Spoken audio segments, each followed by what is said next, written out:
Well, good evening, everyone. How are you today? Today I would like to describe about how to write a title. Pada pertemuan hari ini, kita akan membahas bagaimana caranya menentukan sebuah topik atau judul dari sebuah scientific paper. Oke.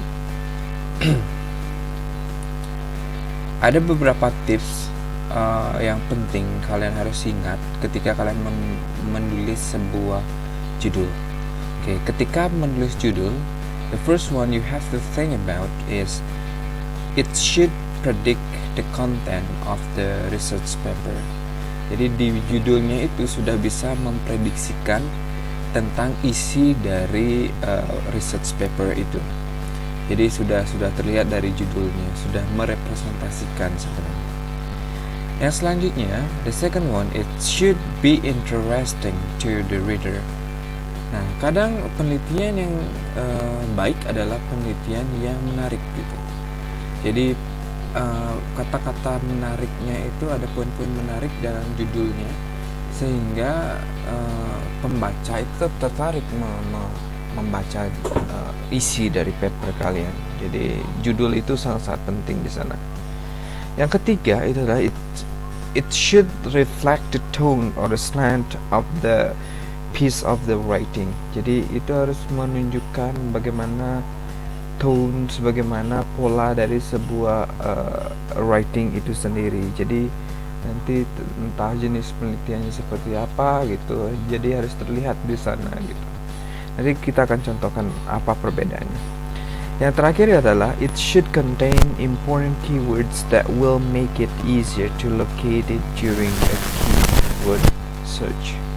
Jadi ini juga penting ya, karena scientific paper itu atau scientific research itu akan dipublikasikan. Jadi buatlah nanti judul itu sesering mungkin untuk diakses gitu. Misalnya contohnya ketika misalnya contohnya differentiated instructions itu adalah hal-hal yang sering orang cari sekarang, atau hybrid learning gitu, mungkin orang sering cari sekarang. Letakkan kunci hybrid learningnya di sana. Jadi ketika orang search di Google hybrid learning, penelitian kalian bisa muncul di sana gitu. Saya punya satu topik atau satu ide yang bisa kalian buat menjadi sebuah title. Ide itu adalah differentiated instructions. Differentiated instruction itu adalah method di mana murid itu diberikan materi dan instruksi yang berbeda. Jadi satu kelas itu tidak di-treat sama. Biasanya kan dalam satu kelas itu di-treat dengan treatment yang sama, satu tugas yang sama, satu instruction yang sama. Tapi tentunya kita tidak bisa menutup mata bahwa satu kelas itu diversity-nya tinggi gitu. Maksudnya orang-orang di kelas itu memiliki kemampuan yang berbeda-beda dalam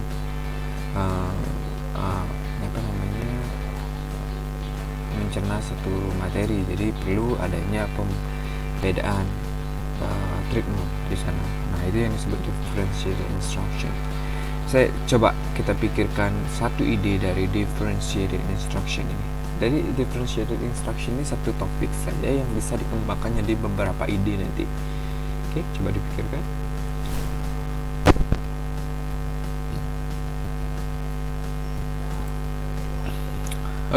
Saya sudah menyiapkan beberapa ide untuk differentiated instruction. Yang pertama itu adalah the implementation differentiated instructions in teaching young learners.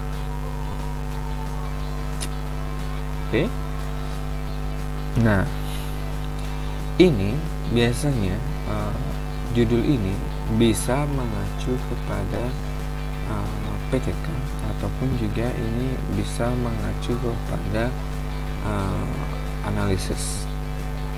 Jadi nanti perlu diperdalam lagi ya. Ini judulnya masih umum, jadi bisa diperdalam. Itu misalnya the implementation of differentiated instruction in teaching young learner, atau implementation of differentiated instruction in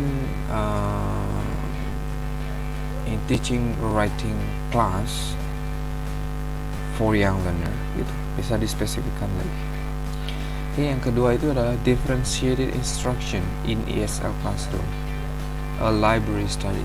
Nah, ini jelas banget.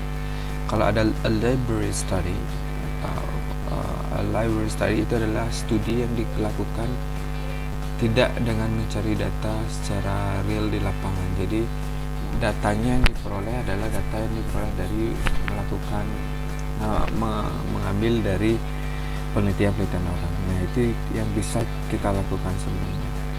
Sekarang kalian bisa menggunakan penelitian itu sekarang, apalagi untuk mata kuliah ini saat mungkin itu dilakukan. Oke. Yang terakhir itu adalah the following differentiated instruction guideline. Nah, itu lebih ke